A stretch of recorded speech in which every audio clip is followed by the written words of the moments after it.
கிருஷ்ணகிரி மாவட்டம் ஹோசூரில் மலைவாழ் மற்றும் பின்தங்கிய கிராமப்புற மாணவர்களின் கல்வித்தரத்தை உயர்த்தும் உன்னத நோக்கில் நிதி திரட்டும் இசை நிகழ்ச்சி ஒன்று நடைபெறவுள்ளது. எய்ம் ஃபார் சேவா இயக்கம் கடந்த 2001ஆம் ஆண்டு பூஜ்ய ஸ்ரீ சுவாமி தயானந்த சரஸ்வதி அவர்களால் தொடங்கப்பட்டது. இந்தியா முழுவதும் 17 மாநிலங்களில் 91 இலவச மாணவர் இல்லங்களை, சாத்ராலயங்களை இந்த மாணவர் அமைப்பு நடத்தி வருகிறது. இதன் மூலம் ஆண்டுதோறும் சுமார் 4000 மாணவர்கள் தங்கும் இடம், உணவு, மருத்துவம் மற்றும் சுய தொழில் பயிற்சிகளுடன் தரமான கல்வியை பெற்று வருகின்றனர். கல்வி வசதி இல்லாத மலைப்பகுதி மற்றும் தொலைதூர மாணவ மாணவியர்களுக்காக குறிப்பாக தருமபுரி மாவட்டம் கரகூர் கிராமத்தில் கடந்த 2006ஆம் ஆண்டு முதல் இந்த சேவை விரிவுபடுத்தி கிராமப்புற மாணவர்களுக்கு தையல் பயிற்சியும், மாணவர்களுக்கு சந்தியா குருகுலம் மூலம் மாலை நேர வகுப்புகளையும் 10 கிராமங்களில் இலவசமாக வழங்கி வருகிறது. இந்த அரிய சேவைகளை தொய்வின்றி தொடர நிதி திரட்டும் பொருட்டு கிருஷ்ணகிரி மாவட்டம் ஹோசூரில் வரும் சனிக்கிழமை பிப்ரவரி 7ஆம் தேதி மாலை 6:30 மணிக்கு மாபெரும் பக்தி இசை நிகழ்ச்சி நடைபெறவுள்ளது. இந்த நிகழ்ச்சியில் ராமபிரானின் வாழ்க்கை சித்திரங்களுடன் கூடிய பக்தி பாடல்களை புகழ்பெற்ற இளம் பாடகி சூரிய காயத்ரி மற்றும் இசைக்குழுவினர் ஹோசூர் சிவரஞ்சனி மஹால் அரங்கத்தில் பாடவுள்ளனர். இந்த நிகழ்ச்சியை ஆர்ஷா வித்யா பரம்பரையை சேர்ந்த சுவாமினி விஸ்வபிரியாந்த சரஸ்வதி அவர்களின் வழிகாட்டுதலின் கீழ் மருத்துவர் சண்முகம், லக்ஷ்மணன், திரு சிவகுமார் மற்றும் திரு பாஸ்கர் உள்ளிட்ட குழுவினர் ஒருங்கிணைத்து வருகின்றனர். பின்தங்கிய மாணவர்களின் கல்வி வளர்ச்சிக்கு உதவும் இந்த உன்னத நோக்கில் பொதுமக்கள், இசை பிரியர்கள் பெருந்திரளாக கலந்து கொண்டு ஆதரவு தருமாறு எய்ம் ஃபார் சேவா நிறுவனம் சார்பில் கேட்டுக்கொள்ளப்பட்டுள்ளது. தாயிற் சிறந்த தயாவான என் குருநாதர் சுவாமி பூஜ்ய ஸ்ரீ தயானந்த சரஸ்வதி அவர்களின் மலர்பாதங்களுக்கு வணக்கம்.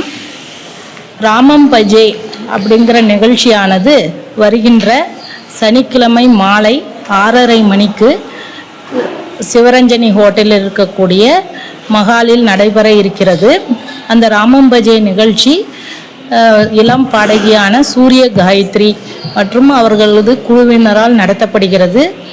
இந்த நிகழ்ச்சியானது எதற்காக ஏற்பாடு செய்யப்பட்டு இருக்கிறது என்றால், எய்ம் ஃபார் சேவா என்பது பூஜ்ய ஸ்ரீ சுவாமி தயானந்த சரஸ்வதி அவர்களால் ஆரம்பிக்கப்பட்டு இன்றைக்கு இந்தியா முழுவதும் இலவச சாத்ராலயம் அப்படின்றது ஸ்டூடெண்ட் ஹோம் நடந்து கொண்டு வருகிறது.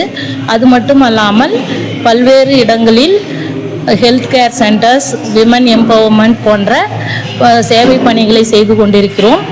இதில் தருமபுரி மாவட்டத்தை சேர்ந்த பாலக்கோடு அருகில் கரகூர் என்ற கிராமத்தில் மாணவ மாணவிகளுக்கான இலவச சாத்ராலயம், அதாவது மாணவ மாணவியர் இல்லம் மற்றும் இலவச மாலை நேர டியூஷன் சென்டர்ஸ், அதாவது சந்தியா குருகுலம் என்ற பெயரில் 10 கிராமங்களில் நடந்து கொண்டிருக்கிறது.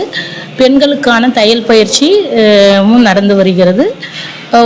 ஒரு பிரைமரி அண்டு நர்சரி பள்ளியானது அங்கு இருக்கக்கூடிய கிராமப்புற மாணவர்களுக்கு மிகவும் குறைந்த ஒரு தொகையை பெற்றுக்கொண்டு நடத்தி வருகிறோம். இந்த சேவை பணிகள் மேலும் விரிவடையவும் இது தொடர்ந்து நடைபெற்று வரவும் நிதி திரட்டும் வகையில் இந்த இசை நிகழ்ச்சியானது நடத்தப்பட்டு வருகிறது.